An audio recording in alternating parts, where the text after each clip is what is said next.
हिंदुस्तान में 200 साल मुकम्मल हो चुके हैं। तो इस मौके पर 1822 में कलकत्ता से शाया होने वाले उर्दू अखबार के पहले अखबार जो शाया होता था जाम जहानुमा, उससे लेकर आज इनकलाब, राष्ट्रीय सहारा, सियासत और आज जैसे अखबारों तक उर्दू सहाफत ने एक लंबा सफर तय किया है। उर्दू सहाफत के सफर में 1857 की अजीम जंग आज़ादी और 1947 में मुल्क के आज़ाद होने के साथ साथ कई अहम मौक़ों पर उर्दू सहाफत ने अपनी अहमियत बयान की है। उर्दू सहाफत के 200 साल के सफरनामे और हिंदुस्तान में संवैधानिक मूल्यों के सशक्तिकरण में इसकी भूमिका पर बात करने के लिए आज हमारे साथ मौजूद है उर्दू पत्रकारिता के विकास में अपनी अहम भूमिका देने वाले लेखक एवं पत्रकार जनाब डॉक्टर सुहेल वहीद साहब। उर्दू पत्रकारिता के क्षेत्र में आपका नाम किसी तारुफ का मोहताज नहीं है। उर्दू पत्रकारिता में पीएचडी करने के बाद आप लगभग 4 दशकों से उर्दू सहाफत में एक्टिव हैं और प्रतिष्ठित उर्दू पत्रिका नया दौर के संपादक के रूप में आपने पत्रकार को भी नई ऊंचाइयों पर पहुंचाया है। सहाफत की फील्ड में आपकी कई किताबें भी प्रकाशित हो चुकी हैं और कई अवार्ड से भी आपको नवाजा जा चुका है। तो सुहेल भाई से गुजारिश रहेगी कि आप अपनी बात शुरू करें और बाकी सबको अपनी बातों से रूबरू कराएं। सुहेल भाई। बहुत बहुत शुक्रिया अल्मास भाई। अल्मास का बहुत बहुत शुक्रिया, और मेरे लिए ये बड़े फख्र का और बहुत खुशी का मकाम है कि मुझे उस ऑर्गेनाइजेशन, मतलब कहना चाहिए इंस्टीट्यूशन, या उस इदारे, या उस मतलब पत्रिका, या जो भी मीडिया हाउस तो बहुत बड़ा लफ्ज होता है या टर्म होता है, वहां से ये दावतनामा मौसूल हुआ जहां से हमने अपनी जिंदगी की अपनी सहाफती जिंदगी का आगाज किया। सबसे पहले हम ये बताना चाहेंगे कि 15 मार्च 1983 को हमने सीतापुर से एक उर्दू हफ्तावार अखबार शुरू किया था, निशान। सलाउद्दीन मामू की सरपरस्ती में उस अखबार की पूरी जिम्मेदारी हमें ने उठाई थी, और वो कार्ल मार्क्स की बरसी का दिन था 1983, 15 मार्च 1983, जब कार्ल मार्क्स की बरसी थी। तो उस दिन हमने वो अखबार शाया किया था उर्दू का, और पूरे शहर में वो अखबार हमने खुद बांटा भी था और बंटवाया भी था। और उसी के बाद पहली बार हमें जो है वो सहाफी होने या सहाफी समझा जाने लगा था, और मुझे कहा जाने लगा था, और मुझे बहुत खुशी हुई थी। वहां से हमने ये काम शुरू किया था, और उसके बाद जो कुछ भी किया, अच्छा किया बुरा किया, जैसा किया ये तो बाकी लोग जानते हैं। थोड़ा बहुत काम हमने उर्दू सहाफत में किया, उसके बाद हमने दिल्ली यूनिवर्सिटी में किया, और हिंदी। अभी तक हमारा ये अल्मास ने जो कहा है कि हमने सिर्फ उर्दू में काम किया, ऐसा नहीं, मैंने हिंदी में भी बहुत काम किया है। मैं हिंदी नवभारत टाइम्स में रहा 4-5 साल, उसके बाद हिंदी नई दुनिया में रहा। खैर, ये बात दूसरी तरफ जा रही है। आज जिस मौजू के लिए हमसे कहा गया है, उसमें सबसे पहले मैं ये अर्ज करना चाहता हूँ कि उर्दू सहाफत की जो इब्तिदा है वो 27 मार्च 1822 को नहीं हुई थी, बल्कि ये इसकी शुरुआत जो है वो 1810 में ही हो गई थी। और कलकत्ता के फोर्ट विलियम कॉलेज में जिन साहब ने उर्दू अखबार के नाम से एक अखबार शुरू किया था, वो थे मौलवी शेख इकराम अली, और वो भी सीतापुर के थे। ये जो शेख सराय मोहल्ला है पुराने सीतापुर में, ये जो वहां पे एक मस्जिद है, उस मस्जिद की तामीर भी उन्हीं ने कराई थी, और उन्हीं के नाम पे वो मस्जिद मौसूल की गई। तो हमारे सीतापुर का हिंदुस्तान में उर्दू की सहाफत में हमारे सीतापुर का बहुत बड़ा योगदान, कि जो हिंदुस्तान का पहला अखबार उर्दू का निकला वो शेख मौलवी इकराम ने निकाला। वो फोर्ट विलियम कॉलेज में मुलाजिम थे और बहुत अच्छे मुतरजिम थे, ट्रांसलेटर थे। और फोर्ट विलियम कॉलेज, जैसा कि आप लोग जानते हैं, वो अंग्रेजों ने इसलिए कायम किया था कि यहाँ की जुबानें जो हैं, जो वो जब यहाँ बिजनेस करने आए ईस्ट इंडिया कंपनी के थ्रू, उसके बाद उन्होंने हुकूमत संभाल ली, या यूं कहना चाहिए हुकूमत नहीं संभाली बल्कि ईस्ट इंडिया कंपनी जब हुकूमत करने लगी, तो फिर उनको यहाँ के लोगों, यहाँ के मिलने जुलने के लिए जो एक कम्युनिकेशन का जरिया चाहिए था ना, तो यहाँ की लैंग्वेजेस सीखने और सिखाने के लिए उन्हें फोर्ट विलियम कॉलेज कायम किया।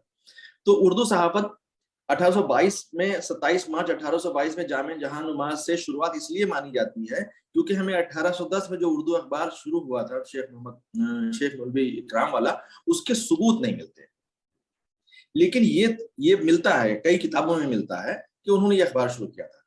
नादिम सीतापुरी दूसरे बहुत बड़े उर्दू के सहाफी हुए हैं, उर्दू तो नाम से ही जाहिर है कि वो सीतापुरी लिखते थे। उन्होंने शेख इकराम अली पे जो किताबें लिखी हैं उसमें भी इसका जिक्र किया, और एक बार नहीं कई मर्तबा जिक्र किया है। तो हमारे सीतापुर के दो बहुत बड़े उर्दू के सहाफी हुए हैं, एक शेख इकराम अली और दूसरे नादिम सीतापुरी। इनके बहुत बड़े कारनामे। खैर, अब बात आती है वहां पे जहां पे अल्मास ने हमसे कहा है कि हम इस मौजू पे बोलें कि उर्दू के विकास में जो संवैधानिक मूल्य हैं उनकी क्या, उनके तय या उनके प्रति उर्दू सहाफत ने क्या किरदार अदा किया। एक बात बहुत आम सी है और समझने की है कि हर दौर, जिसे देश काल भी कहते हैं, परिस्थितियां कहते हैं, तो हर अहद, हर दौर के तकाजे होते हैं।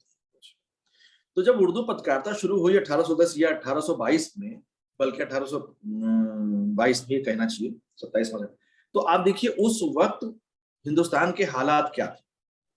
आजादी के लिए छटपटाहट थी, हम लोग अंग्रेजों के महकूम थे, उनकी कंपनी एक जो थी ईस्ट इंडिया कंपनी, उसने हुकूमत करना शुरू की थी, तो उससे आजादी की छटपटाहट थी। तब आजादी की लड़ाई शुरू नहीं हुई थी 1822, लेकिन ये तो सप्रेशन तो महसूस किया जाने लगा था ना।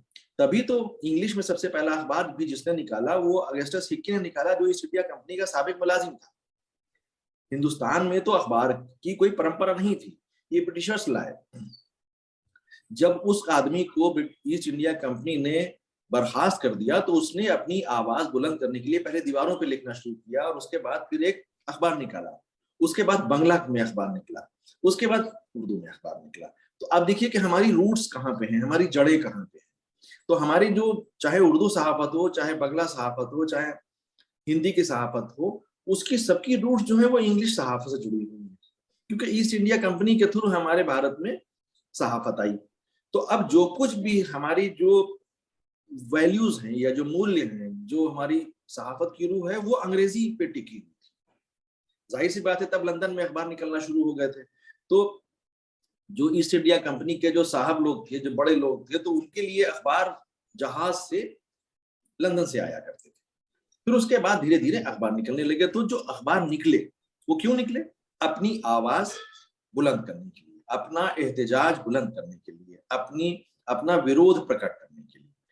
तो अब यहाँ पे ये बात बहुत गौर करने की है कि जब हमने अखबार शुरू किया जब 1822 में, तो किस लिए शुरू किया? अपनी आवाज बुलंद करने के लिए, अपने समाज की आवाज को बुलंद करने के लिए, या हम जो कहना चाहते हैं वो आप तक पहुंचाने के लिए ये अखबार निकाला गया था। तब आजादी का आंदोलन भी नहीं शुरू हुआ था, वो भी 20, 25, 30 साल बाद शुरू हुआ। तो हम ये कह सकते हैं कि अगर अखबार न निकले होते तो शायद 1857 में अखबार, 1857 में पहला स्वतंत्रता संग्राम नहीं हुआ होता, क्योंकि 1822 के बाद से फिर आप देखिए दिल्ली में दिल्ली उर्दू अखबार निकला। आप सभी लोग जानते हैं कि भारत में पहला पत्रकार या पहला सहाफी जिसे अंग्रेजों ने तोप के दहाने पर रख के उड़ा दिया था, वो मौलवी बाकर था, जिसने दिल्ली उर्दू अखबार निकाला। तो सन 1857 का जो हमारा पहला स्वतंत्रता संग्राम था, उसके और सन 1822 के बीच का जो वक्फा है, ये जो दौर है, आप देखिए वो सहाफत का दौर था, जिसमें अंग्रेजी सहाफत भी थी, जिसमें बांग्ला सहाफत भी थी, जिसमें उर्दू सहाफत भी थी, जिसमें हिंदी सहाफत भी थी, इधर अगर पंजाबी सहाफत भी थी। तो ये बात बहुत आम ढंग से, बहुत सलीके से समझी जा सकती है कि 1822 से लेकर 1857 के बीच में जितने उर्दू के या हिंदी के या अंग्रेजी के या बांग्ला के या और जुबानों के अखबार निकले, तो उन्होंने कौन सा रोल प्ले किया, कौन सी क्या खिदमत अंजाम दी, या उनका योगदान क्या था? उनका योगदान देश की स्वतंत्रता के लिए अलग जगाना था, या एक तरह की आवाज बुलंद करना था, या यूं कह सकते हैं कि हमें हमारे समाज को उसके प्रति जागरूक करना था। फिर 1857 से लेकर 1947 तक का दौर याद देखिए, करीब 100 साल का। तो उन 100 सालों में पत्रकारिता कहां से कहां गई, कैसे पहुंची, किन किन मरहलों से गुजरी, कैसे कैसे दौर उसने देखे, फिर टेक्नोलॉजी आई, फिर कैसे पत्रकारिता तेज हुई, फिर अंग्रेजों ने कैसे यहाँ पे बड़े बड़े अखबार निकाले, चाहे वो टाइम्स ऑफ इंडिया हो, चाहे स्टेट्समैन हो, चाहे हिंदू हो। अब देखिए तो ये सब बड़े बड़े अखबार है। फिर सन 47 में हमारा देश आजाद हुआ, फिर सन 50 में संविधान आया। तो संवैधानिक मूल्य तक आते आते भारत की जो पत्रकारिता है उसका अपना एक स्वरूप बन चुका था, उसका एक आप कह सकते हैं कैरेक्टर डेवलप हो चुका था। वो कैरेक्टर क्या था? वो कैरेक्टर था विरोध प्रकट करने से शुरू हुआ था, अपनी आवाज बुलंद करने से जो शुरू हुआ था, वो आते आते धीरे धीरे होते होते होते होते वो देश की सेवा का बन गया। देश प्रेम, जाहिर सी बात है, उसको बताने की जरूरत नहीं कि चाहे 57 हो चाहे 47 हो, कि वो देश प्रेम से ओतप्रोत था या देश के लिए सब कुछ समर्पित था, लेकिन वो विरोध प्रकट करने के साथ साथ देश को कंट्रीब्यूट करने का भी बन गया। तो ये जो बात संवैधानिक मूल्य की है, ये सन 50 के बाद से शुरू हुई। तो सन 50 के बाद से अब तक जो उर्दू पत्रकारिता ने संवैधानिक मूल्य के प्रति उसका क्या रोल रहा है, तो उसके लिए तो बहुत आसानी से ये बात समझी जा सकती है। आप गौर करें कि 47 से लेके आज 2022 तक उर्दू पत्रकारिता का दिन पर दिन मतलब सर्कुलेशन की वजह से वो कम होता चला गया, और उर्दू पत्रकारिता के साथ एक दुर्भाग्यपूर्ण स्थिति या बदकिस्मत हालात ये रहे कि उसमें इन्वेस्टमेंट नहीं किया। जो जितना कि हिंदी और अंग्रेजी में किया गया वो उतना उर्दू में नहीं किया गया। और ये बड़े अफसोस की बात है कि आज भी हमारे पास जो कंपनी से निकलने वाले अखबार हैं, मतलब प्राइवेट लिमिटेड कंपनी से निकलने वाले अखबार हैं, वो बहुत कम है। और वो आवाज आ रही मेरी? हाँ। और वो ऐसे लोग निकाल रहे हैं, या और ये बहुत अच्छी बात भी है, उसको दूसरे ढंग से अगर समझें कि जैसे उर्दू का पहला अखबार जो जामे जहां नुमा निकला था, वो पंडित हरिहर दत्त ने निकाला था। और आज भी जो सबसे बड़ा उर्दू का अखबार इनकलाब है, वो संजय गुप्ता जी निकाल रहे हैं। उसके बाद सहारा का नंबर आता है, सहारा भी जो है वो सुब्रत राय साहब निकालते हैं। और उर्दू का जो बहुत सबसे बड़ा चैनल भी इस वक्त है वो रामोजी राव का है, न्यूज़ 18। तो ये एक बहुत अच्छी बात भी है, लेकिन दूसरी तरफ ये है कि जो और उर्दू के अखबार हैं, जो उर्दू भाषी समाज के हैं, उसमें आप देखिए कि बिल्कुल सरमायाकारी नहीं हुई है। तो ऐसे में इन चीजों में जो संवैधानिक मूल्य है उर्दू पत्रकारिता के, वो वही हैं जो हिंदी पत्रकारिता के हैं। उर्दू पत्रकारिता के भी संवैधानिक मूल्य या उनके प्रति उसकी जो निष्ठा है, वो वही है जो अंग्रेजी पत्रकार की है या अंग्रेजी सहाफत की है। इसके लिए हम ये नहीं कह सकते कि उर्दू सहाफत ने अलग से कोई संवैधानिक मूल्य जो है स्थापित किए हैं। हाँ, एक पक्ष उसका जो है वो बताने की जरूरत है, या एक पहलू जो है वो उसको समझने की जरूरत है कि उर्दू जैसे हिंदी पत्रकारिता है या इंग्लिश के बारे में आप लोग अच्छी तरह से जानते हैं कि वो एक ऐसे सेक्शन के लिए लिखी पत्रकारिता है जो इलीट भी कहलाता है, जो हमारा रूलिंग क्लास है, चाहे वो मतलब पैसे वाले लोग हों जो सब, और चाहे वो IAS IPS हो या अफसरों का तबका हो, आर्मी का तबका हो, उनके लिए उनके बीच पढ़ा जाने वाला है। या जो कॉम्पिटिटिव एग्जाम्स के लिए पढ़े जाने वाले बच्चे जो पढ़ते हैं, जिनको कुछ बनना होता है, उनके हिंदी पत्रकारिता मासेस की पत्रकारिता है, आम आदमी की पत्रकारिता है। वही हाल उर्दू का है। तो आप देखिए कि जो सहाफत जिस तबके को के लिए काम कर रही होगी या जिस तबके के लिए कैटरिंग कर रही होगी न्यूज की, वो उस तबके की चीजों को लिखेगी। उस तबके की नुमाइंदगी तभी हो सकती है, उस तबके के समाजी हालात, उस तबके के मसाइल, उस तबके की जो और मतलब उनकी जो डिमांड्स हैं या उनके जो मसाइल हैं उनको लिखेगी। तो अब हिंदी से जैसे इंग्लिश का मामला हो गया, वो इलीट का हो गया, तो फिर मासेस की पत्रकारिता हिंदी की हो गई, वो बहुत बड़ा एरिया है। फिर उसके बाद आता है उर्दू का। तो कहीं ना कहीं ये बात भी सही है कि उर्दू का बहुत बड़ा तबका है वो मुसलमानों का है। तो अब जब मुसलमानों की मसाइल लिखे जाएंगे तो वो एक सेक्शन के मसाइल हो जाते हैं। तो उसके प्रति उर्दू पत्रकारिता या उसके तई उर्दू सहाफत ने आईनी तौर पे या संवैधानिक तौर पे जरूरत से ज्यादा जिम्मेदारी का एहसास किया है। मेरा अपना तजुर्बा ये कहता है कि हमने कौमी आवाज में भी काम किया है, हमने हिंदी में नवभारत टाइम्स में भी काम किया है, हमने हिंदी में नई दुनिया में भी काम किया है, हमने नया दौर में भी काम किया, इंफॉर्मेशन डिपार्टमेंट में भी उर्दू का काम किया है, और DW में भी काम किया है। तो हमें हिंदी और उर्दू दोनों का उतना ही तजुर्बा है। हमने देखा है कि हिंदी के अखबारात की बनिस्बत उर्दू के अखबारात ज्यादा मुहतात रहते हैं। मुहतात का मतलब यह हुआ बहुत ज्यादा केयरफुल रहते हैं। उस केयरफुल रहने में, उस केयर बहुत ज्यादा एहतियात बरतने में क्या है, हम वो एहतियात खबर लिखने में भी करते हैं, हम वो एहतियात खबर को बनाने में भी करते हैं। तो हम हर मामले में एहतियात करते हैं कि कहीं कोई हमसे अनजाने में भी गलती ना हो जाए, जो हिंदी वाले कम सोचते हैं, अंग्रेजी वाले कम सोचते हैं। तो ये जो जिम्मेदारी का एहसास उर्दू वालों में पैदा हुआ है, वो क्यों पैदा हुआ है कि कहीं हमसे गलती ना हो जाए। क्यों? क्योंकि हम ऐसे सेक्शन को बिलोंग करते हैं, हम ऐसे सेक्शन की सहाफत कर रहे हैं। तो ये जो जिम्मेदारी का एहसास है, ये उर्दू में ज्यादा पाया जाता है, और ये बहुत ही पॉजिटिव पहलू है, बहुत सकारात्मक पक्ष है उर्दू पत्रकारिता का, जो शायद नहीं बताया जाता है। उसमें जब हम देखते हैं तो हमारे संवैधानिक मूल्य जो है वो हिंदी पत्रकारों से, अंग्रेजी के पत्रकारों से या बंगला के पत्रकारों से कहीं ज्यादा हम उनको अदा करते हैं, उनके प्रति हम ज्यादा सजग हैं, उनके प्रति हम ज्यादा जिम्मेदार हैं। और उर्दू पत्रकारिता का जो एक सबसे अच्छा पहलू है, जैसे कि हिंदी के अखबार जहां तक नहीं पहुंच पाते हैं जिस समाज में, वहां उर्दू के अखबार वहां की खबरें लाते हैं। जहां तक इंग्लिश के अखबार नहीं पहुंच सकते, वहां उर्दू के अखबार वहां की खबरें लाते हैं। अब आप आइए इलेक्ट्रॉनिक मीडिया में भी, तो इलेक्ट्रॉनिक मीडिया में भी उस समाज का रिप्रेजेंटेशन या उस समाज का की नुमाइंदगी उतनी नहीं है जितनी उर्दू अखबारों की है। तो उर्दू अखबारों में आपको वो चीजें मिलेंगी, वो खबरें मिलेंगी, वो मजामीन मिलेंगे, वो इनपुट मिलेगा जो हिंदी और अंग्रेजी अखबार में नहीं मिलता है। इसके बरक्स या इसके पैरेलल आप बंगला की सहाफत देखेगा, तो बंगला की सहाफत में, और जैसे कलकत्ता से जो टेलीग्राफ निकलता है, स्टेट्समैन निकलता है, और वहां से जो आनंद बाजार पत्रिका निकलता है, उसके कंटेंट में आपको बहुत ज्यादा फर्क नहीं मिलेगा। वो वही चीजें देते हैं जो स्टेट्समैन दे रहा होता है, टेलीग्राफ दे रहा होता है, वही आनंद बाजार पत्रिका भी दे रहा होता है, ये बंगला की और अखबार दे रहा होता है, क्योंकि वो समाज अलग नहीं है, एक समाज है। समाज अलग होने का मतलब डिवाइड करना नहीं है, लेकिन उनके में जो लिखने और पढ़ने वाला तबका है, तो वो उतना ही इंग्लिश भी पढ़ता है जितना बंगला पढ़ता है। लेकिन जब हम उत्तर प्रदेश में या बिहार में आते हैं तो हम देखते हैं कि यहाँ फर्क है, यहाँ वो समाज अलग हुआ है, भाषाई तौर पे, लिसानी तौर पे, लिंग्विस्टिक के तौर पे। तो जो उर्दू का अखबार पढ़ने वाले लोग हैं यहाँ, वो इंग्लिश का अखबार नहीं पढ़ते।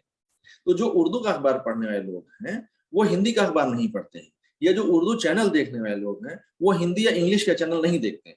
हम दावे से कह सकते हैं कि उर्दू न्यूज चैनल देखने वाले लोग जो हैं वो बिग बॉस नहीं देखते हैं।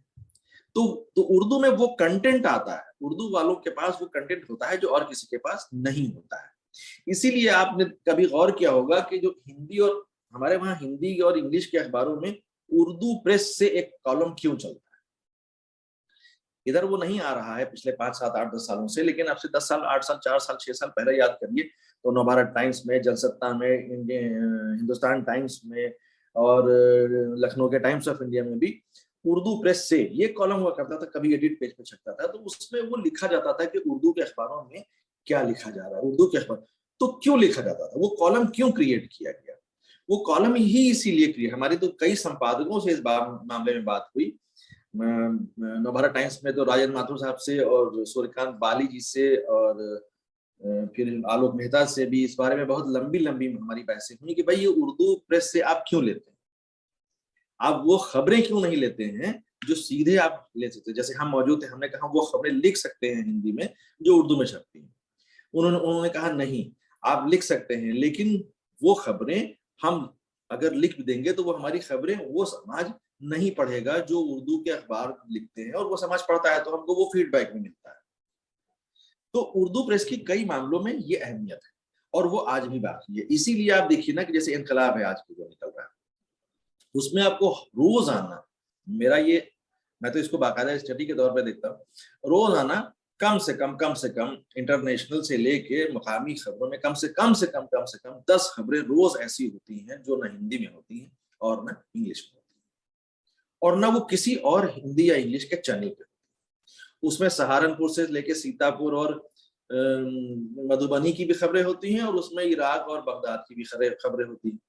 जैसे रूस और यूक्रेन का जो जंग चल रही है, इसके पस मंजर में अफगानिस्तान से जुड़ी हुई खबरें जो है वो आम हिंदी और अंग्रेजी के अखबारों में या हिंदी और अंग्रेजी के चैनल में हम नहीं देख पा रहे हैं या नहीं सुन पा रहे हैं या नहीं पढ़ पा रहे हैं, लेकिन आपको उर्दू के अखबारों में वो चीजें मिलेंगी। पाकिस्तान में क्या हो रहा है रूस और यूक्रेन की जंग के हवाले से, वो आपको उर्दू प्रेस में मिलेगा, जो इंग्लिश के अखबारों में और हिंदी के अखबारों में नहीं मिलेगा। और ये तो इंटरनेशनल बात हुई। अब पुराने सीतापुर की जो खबरें हैं वो जो हिंदी के अखबारों में छपती हैं, वो कौन सी खबरें होती है, सेलिब्रिटी खबरें या समस्याओं की खबरें। सेलिब्रिटी से मतलब कोई फंक्शन हुआ, वो खबर छप गई सहारा में और हिंदुस्तान में और जागरण में। फिर क्या हुआ, नाला चौक हो गया या कोई हत्या हो गई, वो छप गया जागरण में, हिंदुस्तान में। लेकिन जो मुस्लिम माशरे की खबर है, जो मुस्लिम समाज के अंदर जो चल रहा है, उसकी खबर आपको सिर्फ उर्दू अखबारों में मिलेगी। और वो कोई लिखने वाला और नहीं, वो वहीं का आदमी लिख सकता है। इसका एक बहुत जबरदस्त प्रयोग या एक्सपीरियंस जो है वो सबसे पहले अमेरिका में हुआ था, जब कर्नल रिपोर्ट वहां पे लागू की गई। ये मुझे सन ठीक से नहीं याद है कि वहां पे कब ब्लैक्स के साथ बहुत दंगे हुए थे, और उसके बाद प्रेसिडेंट कौन था मुझे ये भी नहीं याद है, लेकिन ये मुझे अच्छी तरह से याद है कि कर्नल रिपोर्ट वहां पे तैयार, कर्नल आयोग बनाया गया था, कमीशन बनाया गया था। उसने कई महीनों की स्टडी करने के बाद एक रिपोर्ट तैयार की थी जो कर्नल रिपोर्ट के नाम से मशहूर है। उसमें उस रिपोर्ट में और अफर्मेटिव एक्शंस के साथ साथ एक बहुत बड़ा रिकमेंडेशन ये दिया गया था कि जो ब्लैक्स के जो घेटोज हैं वहां से यूथ को निकाल के उनको अखबारों में जगह दी जाए, उनको नुमाइंदा बनाया जाए, उनको संवाददाता बनाया जाए, जिसपे वहां की सरकार ने अमल किया। वहां की कंपनीज ने अमल नहीं किया, सरकार ने कहा कि आप इन लोगों को पत्रकार बनाइए। फिर जब वो पत्रकार बनाए गए तो उन्होंने उस समाज की खबरें उन अखबारों में लिखना शुरू की। तब सरकार को पता चला, या और लोगों को, या व्हाइट्स को पता चला कि ब्लैक्स जो हमारे मुल्क में रह रहे हैं उनकी दरअसल हालत क्या है। एक हालत वो होती है जो सामने दिखती है, एक मंजर वो होता है जो दिखता है, लेकिन एक पस मंजर भी होता है, परिप्रेक्ष्य भी, मतलब जिसे कहते हैं पीछे भी कुछ होता है।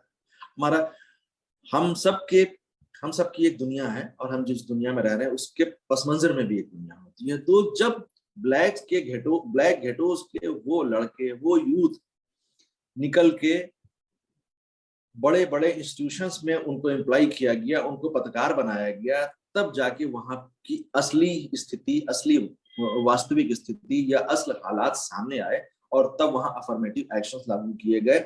और आपको जान के ताज्जुब होगा, गूगल पे आप सर्च कर सकते हैं कि पुलित्जर उन्हीं जितने बच्चे या जितने यूथ लिए गए थे उन्हीं उनमें से न जाने कितने लोगों ने, एक दो ने नहीं, कम से कम 8-10 लोगों ने पुलित्जर अवार्ड प्राप्त किया बाद में। यानी कि बाद में वो इतने बड़े पत्रकार बन गए। तो हम वापस वहीं पे आते हैं, जैसे पुराने सीतापुर की खबरें जागरण, हिंदुस्तान, अमर उजाला, सहारा में कौन सी चलती हैं, और उर्दू के अखबार में पुराने सीतापुर की खबरें कौन सी चलती हैं, इसको समझना होगा। तब हम बात कर सकते हैं कि उर्दू पत्रकारिता का कंट्रीब्यूशन क्या है, और ये संवैधानिक मूल्य जो है उसके प्रति उर्दू पत्रकारिता की दशा या मनोदशा क्या है। और ये बहुत बड़ा विषय है, ये कोई 10 मिनट में एक्सप्लेन करने के लिए नहीं, और हम ये चाहेंगे कि पार्टिसिपेंट्स जो है इस पे बात करें। केवल मेरे भाषण से या मेरी बातचीत से भला नहीं होने वाला है, इसीलिए हमने अलमाज से भी कहा था कि हम लोग आपस में बात करें, एक दूसरे से शेयर करें, किसी के मन में, किसी के दिल में क्या ख्याल आ रहा होगा, कोई क्या पूछना चाहता होगा, और हमारी बात को कौन एक्सटेंड कर सकता है, कौन आगे बढ़ा सकता है, या हमने जो कुछ भी कहा है इससे जुड़ी हुई बातें क्या हो सकती हैं। जो लोग भी पार्टिसिपेंट्स हैं अगर वो बात करेंगे तो मुझे बहुत अच्छा लगेगा। बहुत बहुत शुक्रिया, और मैं फिर इस बात के लिए एहसानमंद हूँ, बल्कि बहुत जज्बाती होकर कह रहा हूँ कि मुझे बहुत अच्छा लग रहा है कि मुझे निशान से ये दावतनामा मिला। बहुत बहुत शुक्रिया। शुक्रिया सुहेल भाई। आप लोगों में से अगर कोई भाई से बात करना चाहे, कोई अपना सवाल पूछना चाहे तो पूछ सकता है। आप जितने भी लोग ज्वाइन, अगर कुछ बात रखनी हो या कुछ सवाल पूछना हो तो पूछ सकते हैं। को जिंदाबाद और नमस्ते। नमस्कार। सुहेल जी, I belong to Odisha, and I am also associated with Media World. ये बहुत खुशी की बात है कि उर्दू पत्रकारिता का जो इतना लंबा इतिहास है, बहुत खुशी लगा। और मैं ओडिशा के बारे में बताना चाहूंगा कि उर्दू पत्रकारिता में, और सबसे अच्छा लगा कि संवैधानिक मुल्क का संविधान मुल्क के इसका हिस्सा भी है। और ओडिशा में जब पत्रकारिता शुरू हुआ, ये करीब सन 1866 में, 1866 में, और उसी के बाद थे कर्मवीर गौरी शंकर राय, और उसका नाम था उत्कल दीपिका। उत्कल दीपिका क्योंकि ओडिशा का पहला नाम था उत्कल। प्री इंडिपेंडेंस एरा में इसका नाम था उत्कल। उत्कल, तो इसी का नाम था उत्कल दीपिका। 1866 में there was a very infamous famine and drought at that time, and after that this newspaper Utkal Deepika had plant. तो ये कुछ ही दिनों के बाद अभी सिर्फ समाज which run by the servants of people society SOPS, उन्होंने अभी तक कंप्लीट की है सिर्फ 102 साल। 102 साल अभी कंप्लीट हुए हैं। लेकिन आजादी की पहले जितने पत्रकारिता, जितना पत्रिका, जितना न्यूज़पेपर सब थे, उनका जितना संवैधानिक मूल्यबोध का उच्चतर हायर रेस्पेक्ट था, अभी हम जो देख रहे हैं उड़ीसा सिर्फ नहीं, सभी स्टेट में और हमारे देश में भी पत्रकार न्यूज़पेपर छपते जा रहे हैं, being degraded. Some of newspapers, some of magazines, just like निशान, और हमारे उड़ीसा में समदृष्टि, नया दुनिया और बहुत सारे छोटे छोटे पत्रिकाएं हैं जिन्होंने जनता को लेकर संवैधानिक मूल्य को सम्मान देकर अभी तक जी रहे हैं।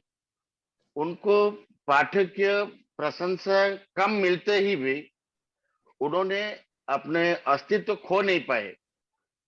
They are struggling till now and they are getting that much of applause from the enormous public. तो मेरे कहना का मतलब ये है कि उर्दू पत्रकारिता में आपने पीएचडी किए हैं, ये खुशी लगा कि एक कंपैरेटिव स्टडी भी होना चाहिए। हमारे जिसी भी साथी पत्रकारिता में जुड़े हैं, सारे देशों में, सारे जितने राज्यों में हैं, जिन पत्रिका, जिन न्यूज़पेपर ने करीब 75, 75 इयर्स, 100 इयर्स एंड मोर जिन्होंने कंप्लीट किए हैं, आपकी तरह संविधान मूल्य को लेकर जैसे भी हो एक स्टडी करना चाहिए, जैसे आपने बताया, और सन 1822 में जो उर्दू पत्रकारिता में शुरू हुआ था। I think and I hope you will be the light takers for all of us.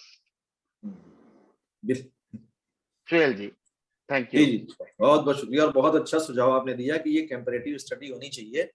और दिल्ली यूनिवर्सिटी में हमने ये सजेस्ट भी किया है, मैं ये बता दूं आपको कि इस साल वो कम से कम 5 टॉपिक ऐसे लोगों को देंगे जो जर्नलिज्म पे काम करना चाहिए। तो दिल्ली यूनिवर्सिटी से हो सकता है शुरुआत हो।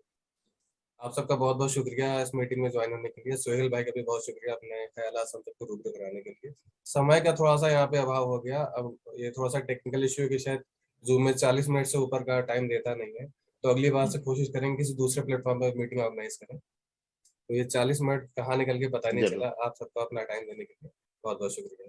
शुक्रिया सोहेल भाई आपका।